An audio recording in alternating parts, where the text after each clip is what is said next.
Good afternoon, everybody. My name is Donna Feazell, and I'm your host of Donna's Edge television, radio, and podcast talk show. Thank you so much for watching every day, Monday through Friday, beginning 2 p.m. on the Eastern Time Zone as I get to ride home with you in the afternoon. You can find us on television 2 different ways, on Abundance Television, found on Roku, Apple TV, and Amazon Fire.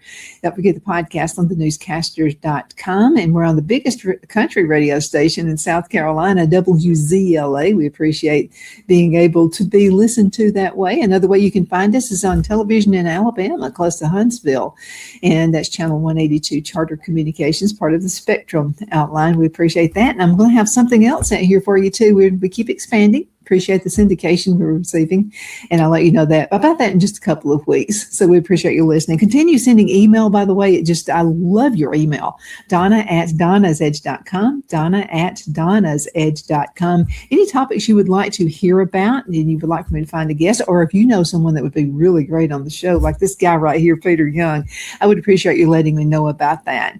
And that's how we all grow together. Anything you would like to see me change, I'll be glad to look into that as well. Again, Donna@donnasedge.com. Peter Young is with me right now. He's an author and a speaker, done so many things in his life: basketball, shoot those hoops. You know, I used to play basketball when I was a kid growing up with the neighborhood guys, and we would call horse. Did you ever play horse in basketball? Oh, yeah, I play horse all the time. Yep.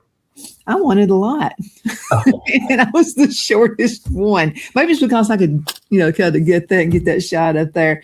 But let's talk about your background and what brought you to where you are right now. Sure. Yeah. Again, Donna, thanks for having me on. I always appreciate it. It's always a fun conversation. Hope the audience gets as much out of it as I do. Born and raised back east, was going to be the next Larry Bird. I played in college, but I was not the next Larry Bird. Got into coaching, basketball, and then into sports broadcasting. I was going to be the next Bob Costas of sports broadcasting. That didn't happen. So finally, the Lord really kind of got my attention in my 40s and realized that, we're all made for a reason, not to be the next somebody else, but to be the best version of ourselves. And that's kind of the one of the underlying messages of a couple of my novels. I've written 2 novels and also a memoir. Yeah, well, tell us about those. So the 2 novels are The Blue Team and Wardrobe of the Wolf. The 3rd book in that series, or the trilogy, will come out later this year. Mm-hmm. And the idea is that our worst enemy, especially for an athlete, is not the guy trying to block our shot or the teammate who won't pass you the ball or the coach who won't start you, but it's your own mind. So when the Lord saves us, he really saves us from ourselves. The battle is within, right? Like, let's say if you're a golfer, okay, and I'm a horrible golfer, but you're on the putting green and you're just practicing a 10-foot putt, okay? Practice after practice after practice. Now go to the 18th green at the Masters. You got a 1-shot lead. Millions are watching. Millions of dollars are on the line. Well, your palms are getting sweaty, right? Well, what's the difference? It's just what your mind brought to that moment. So I love exploring that because that affects our everyday life, not just for athletes. Absolutely. And this is in the past when I worked corporate for GTE. And so if I was going to set up an appointment to talk with a client, I wanted to be in the best mood. And I hardly ever wake up in a bad mood, but if I ever woke up in a bad mood, I would say, I think I'm going to reschedule this appointment because I don't think I'm going to be any good for me or the client, because you've got to be able to have vision and you have to be able to talk with people in a sense. And we always have a show before the show, and I think everybody knows that. So you were talking a little bit about standing your ground, and a lot of people don't do that. They kind of go with the flow, and they do with what's popular. We're seeing a lot of things, negative impact of advertisements, a lot of AI generated stuff, and sometimes we're just not alert. And maybe that kind of is a resistance to standing our ground. What do you say about that?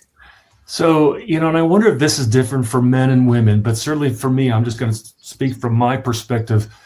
You can watch the news, you can watch local events, you can watch national and international events, the war in Iran, the Carmelo Anthony decision, all these kind of emotionally triggering events that we see on a daily basis in our lives. And so I'm a father and I have children. I want to protect my children. I want to stand for my beliefs. And as a man, I think we often think of, let me use my fist, let me use my body, let me spill my blood, let me defend my ground and what I believe in. But, Donna, 99 times out of 100, that is never in the physical realm. It's always in our heart and mind. It's in our daily interactions, in our conversations. When we wake up in the morning, are we dreading the day or are we confident? Are we thankful that the Lord gave us another day above ground? And it really hit me the other day because, as a parent, we face difficult times and challenges almost on a daily basis. And that ability to be a strong man, a strong father, to stand for what I believe in and to defend my beliefs and my family. Again, 99 times out of 100 is done in the mental and emotional realm. And we have to be prepared for that on a daily basis. And I just find that so fascinating because we so often want to do something in the physical realm, which quite often is kind of dumb. If as a man, I want to stand my ground and someone says something to me that I take offense at and I go punch them, well, that wasn't very smart. Now I'm in jail. I might get sued. Really, the smart thing, the wise thing to do, the strong thing to do is to overlook an offense, right? That's a biblical verse. It is always that inner monologue, that inner or dialogue, the battle within to control my emotions and to be a mature, wise man. Well, I found in being a woman, so I found that if I don't make a wise decision, if I don't sit back and look at it just for a few minutes before I actually do something, I'm going to overload my mouth and do something the wrong way. It's always a mistake. But when I've walked away and not put emotion in it, this is what women do. Everything is done by emotion. Right. And the voting, the whole government system is set up that way. To get your vote, they want to deal with your emotions. Let's see if we can let's get people all mad and let's get people all upset about something that's really a bunch of nonsense. Right. So we go out and vote that way. We make daily decisions on something we haven't really thought about. How much does common sense play into our decision making? Well, yeah, you and I were talking about this earlier. Common sense is not so common anymore, is it? And I think of all these biblical verses that really ground me. That's where I find truth. Mm-hmm. There's the verse in James that says, be slow to speak, quick to listen, right? So we don't say something stupid or hurtful. Slow to speak, quick to listen. Our heart lies to us, right? We have all of these emotions. When we were a little kid, we were afraid of the monster underneath the bed, and it was real to us. Well, of course, now as adults, we know that's not real, but yet we still have that heart. And so we can't always just rely on our emotions. Just because you feel something doesn't make it true. We see that all the time in the political realm, where, yes, as you said, politicians and those that are promoting them are very skillful and adept at being able to turn up the heat on our emotions. And if we feel something, okay, that's fine. We're emotional beings. It doesn't make it true though, right? We have to take a step back and look at the facts. Is this not how a cult starts? They're working on your emotion, and they're skillful at finding what your trigger point is. Now that's whether it's a church or whatever, but they're really looking for that trigger out of you. They are looking for, I would call it your weak point, Donna. So again, I spent over 20 years in a tiny but destructive religious cult. Thankfully, the Lord rescued me. And I think what the cult leader will look for, you can call it your trigger point, but they'll find something in you that they know is going to trigger your emotions, or you have a vulnerability. And they will go after that to try and get you really to be submissive to the cult leader, to really lure you in. Mm-hmm. And I had another discussion with a friend recently who knows my past. And we had a discussion about faith and economics and politics. And a lot of what I learned and still believe today, believe it or not, I learned from this guy, we called him Rubber Booty, who was this little cult leader. Now, I think the man is off his rocker. But the point is that people like this will share like 90% of the truth, but it's that extra 10% that they pervert and twist that is so wicked. So they will lure you in with what is the truth. And then once they have your trust, that's when they pervert it. But that's how the devil works as well, Donna, because it's so close to the truth. And then they twist it that little bit. And it's just that little bit that makes the difference. No, absolutely. And you got to be so careful. I mean, so I'll use this for an example. Okay, so, politics is strong here in South Carolina and in Alabama. So I saw one, and I don't even know the candidate, because I've just moved here. I've done some research. I'm not going to go vote unless I've done research on people.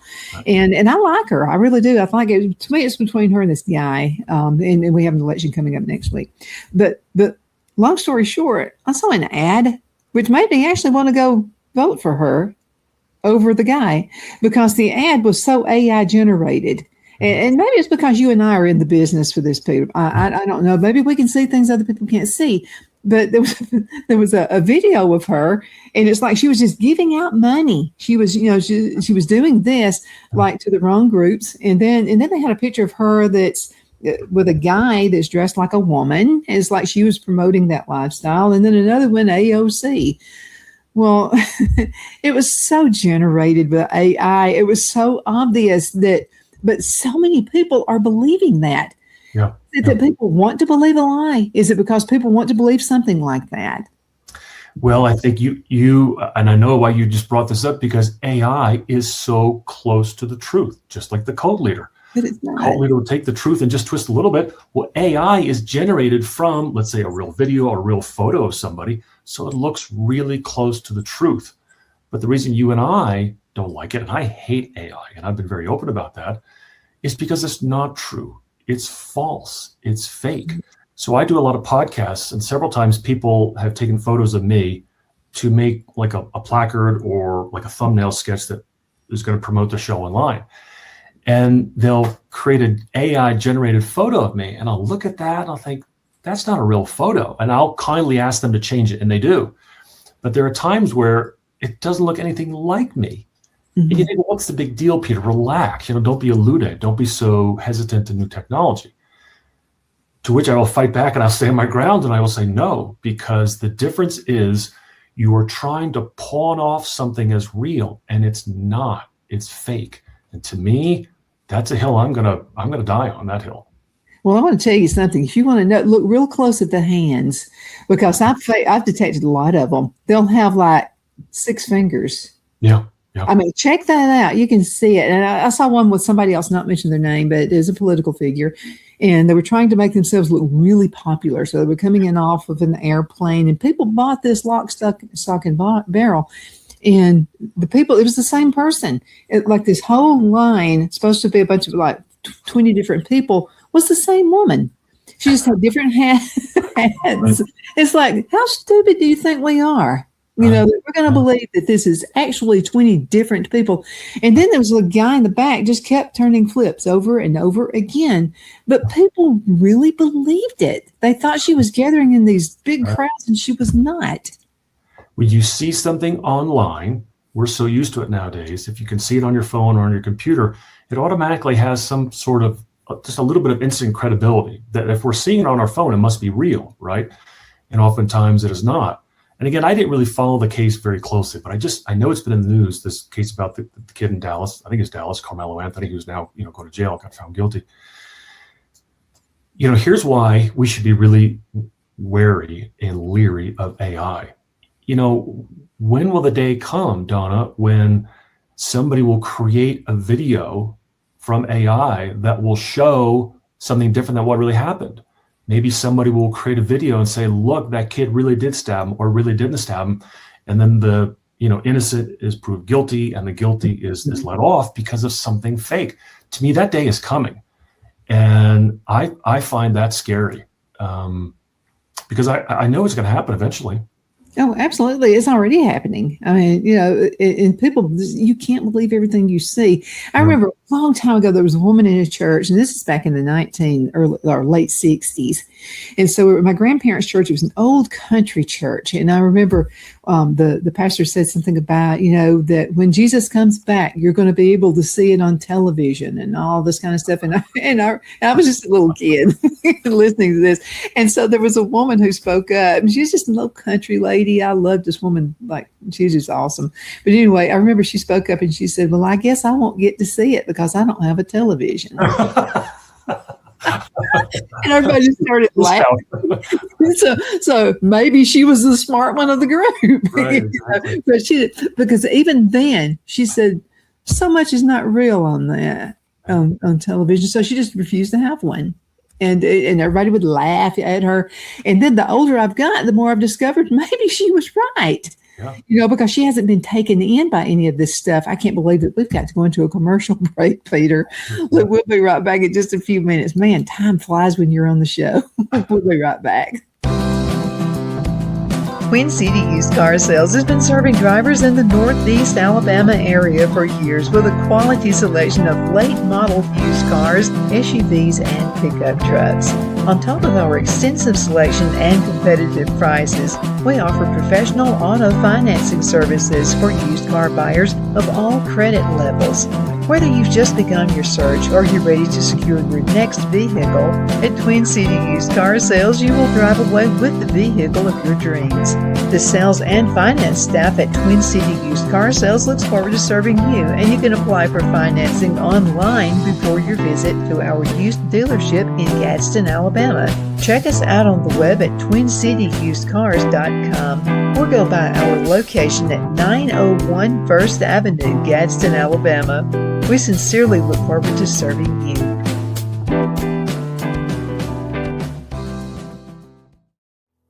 Finding the right home isn't just about bedrooms and square footage. It's about comfort, security, and the feeling you get the moment you walk through the door. That's why so many families across Greenwood and the Lakelands area trust Jenny Ferguson with Keller Williams. And I'll tell you from personal experience, Jenny was my realtor, and she truly cares about her clients. Jenny takes the time to listen, to understand what matters most, and to guide you every step of the way, whether you're buying your first home, upgrading, or ready to sell. Because this isn't just a transaction, it's your life. With local knowledge, personal care, and a commitment to getting it right, Jenny Ferguson makes the process simple and even enjoyable. So if you're thinking about buying or selling, now's the time to make your move. Call Jenny Ferguson with Keller Williams in Greenwood today and take the next step toward a place you'll truly love coming home to. Lowe's knows that the projects you build in spring are the ones you can't wait to share. It's why we make sure you have our best deals with My Lowe's Rewards, and that you get help from people who've been there, done that. Try this. This spring, we'll help you build something rewarding. Hey, Stan. What's up? I made you something. Oh, thank you. And I got something for you. You grew these? Of course. Lowe's knows how to help you spring. Good afternoon. We are back. My name is Donna, and I'm your host of Donna's Edge Television, Radio, and Podcast Talk Show. I have my friend Peter Young with me right now. Let me ask you a question, okay? Because people want to believe lies. I mean, there was a quote, and I know you've heard this one. There's a sucker born every minute. People are giving away money online to people they don't know. They're probably fake people out there. My mother has given away a bunch of money to some fake person. It's just like, and she's a very smart woman. She would be someone you would not think would do anything like that. But people are able to convince you. So are people just, is that what the marketing is about these days? Let's find let's find out what the weak part is, and let's sell them something they don't need, or let's take money away from them. Is AI all about that as well? Great question. And I'll tell you, I just saw something yesterday. I have a friend of mine who a few years older than me, very wise individual. And so whenever I'm going through something difficult, I give him a call and we go get coffee. And in his office, he has this fascinating painting and it's like a poster. And there's a man sitting in front of a painting of a fire. So he's painted a fireplace. And the man is sitting in front of the painting of the fireplace, pretending to keep himself warm. Well, of course, the painting of the fire doesn't provide any heat. The idea is that most of us don't really want to find the truth. We want to find things that will make us feel like we have the truth. In other words, like we want to be, it's too much effort to really find the truth and then admit we're wrong. We would rather be convinced of our own lies, which I think kind of answers your questions. And admitting you're wrong after years or decades of supporting and believing something that is either a lie or just fraudulent or not true, takes a lot of energy, a lot of humility, a lot of discipline. So I think quite often what we do is, instead of really looking for truth, we look for things that will support what we believe in. We really don't want to pursue the truth that much. I think so too. And another way I found that I can handle some people, especially if they're cultish like, or maybe they're a narcissist type person, I kind of play on it. So what I do, I don't mind being the wrong person. Right. And so if there's something I want to happen, it's something that's got to happen, it's going to make my business better, it's going to be something better for my family, gardening better, whatever. The person, the naysayer who says, that'll never happen. And you get a lot of those, I planted tomato seeds. I'm a gardener through Auburn University, about to go to Clemson and see what they've got to say about it too. But I'm always ready to learn. I will listen to someone. I don't think I know it all. So anyway, I started getting emails from people saying, you planted those seeds way too early. Nothing's ever going to happen with those tomato seeds. But what you have to do is you have to think about a climate. You have to think beyond yourself, beyond your reasoning and what you know. So my idea was this is the weather trends are pretty similar here in South Carolina as they were in Alabama. So I went on ahead and planted the seeds because I wanted early tomatoes. I love tomato sandwiches, Duke's mayonnaise, lots of pepper and salt. So I want to get this done early instead of having to wait forever. So I went on ahead and planted the seeds in January, which is, you should not do that. It's terrible. We went on ahead and planted them in the garden before the last frost ended, which is a no-no. But I told Phil, I said, I have so many tomato plants, I didn't think all 100 of them would come up, and they did. So I can experiment. So I did a little short video and I went on ahead and planted those tomato plants. But what we did is we put a shade cloth over them and we put a piece of plastic so it mimicked a greenhouse. And I put those in my water bed or in the raised garden bed. Guess what? They're all still alive. So what I did, someone sent this really nasty kind of an email. It wasn't so bad, but it's some people it would have been nasty. And I don't know what you're thinking. It's kind of they sent it like that. I don't know what you're thinking. That's never going to work. Right. And I said, since you seem to know so much about this, and I honor your email. Thank you so much for sending that email. Tell me what I should do differently. Right. And I whacked them down and didn't know I was doing it. And they responded back and told me what they thought I should do. And then they sent me an email. I added one back and I said, I'm putting plastic over it to kind of mimic a greenhouse. Well, I got their graces because I did that. I let them feel like they were the head up and way above me. And it kind of it turned out the way I wanted it to. But now, how many times did that backfire on me? Right. And I love that you brought that story up. And I love tomato sandwiches as well. I don't get as many of them out here in Montana. Tomatoes.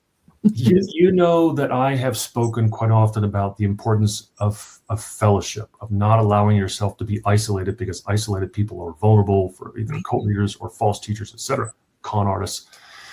And part of having good fellowship and a good circle of friends and people is, asking good questions. So in that instance, if you had defended yourself, if you had pointed the finger back at that person, what are they going to do? Just like you, they would get defensive. Now you've destroyed that relationship. But you can build relationships and preserve relationships, still stand for the truth by asking good questions. So I had to do that in my own life here recently where, I got some text messages that were very difficult and I wanted to defend myself. And defending myself would have caused the other person to then dig their heels in. I had to ask a good question. Asking good questions then allows for dialogue. It allows for that fellowship. And remember, what I've also spoken about frequently is that cult leaders hate questions. And so in a situation like that, if you ever come across someone that just hates being questioned, as I've said, to me, that's a huge red flag. Well, I think we should all want to be better. And I think we should want to learn as much as possible. And some people don't want to because they're the narcissists. They know it all. They know they have an answer for absolutely everything. Those people I tend to stay away from. Yep. I mean, I just, I don't want to be drawn in. And so there was a lady one time and I learned a big lesson. We were living in Alabama. And so somebody cut us off.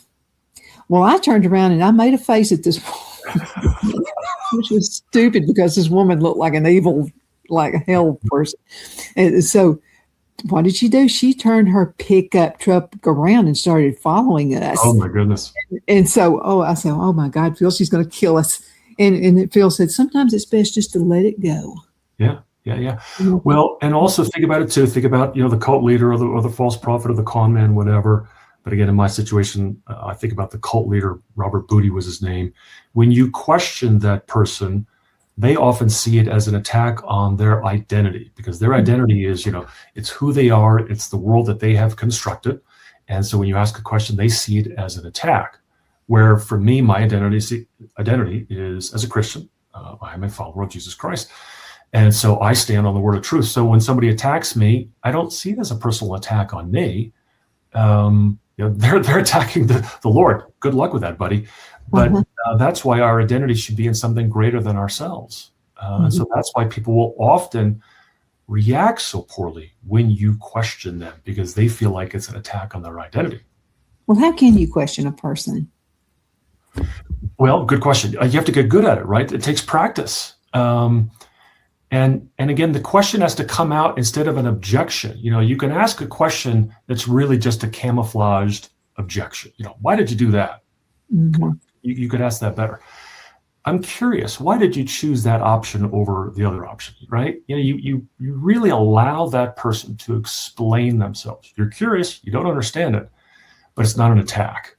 And we know, right, Donna? We know when we're asking a question that's really a camouflaged attack. That's not the kind of question you want to ask. No.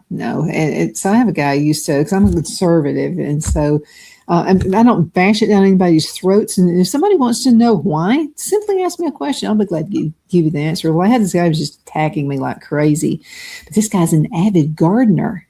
And I said, I got to change this around, Phil. I said, because I don't want to lose contact with this guy, because this guy, he knows how to forage. He knows how to do all this stuff. So I sent him a message and I said, let's forget about politics. We're never going to agree ever. And I said, you are leaps and bounds far from me. You so ahead of me when it comes to gardening. Right. And I said, I think you need to give classes. And I wasn't being facetious about it or anything like that. I literally think the guy could make the world better if he would give gardening classes. And so we found some common ground. I never thought I would ever see that day, but I had to quit with what we disagreed on and just get into the gardening aspect of everything. Right.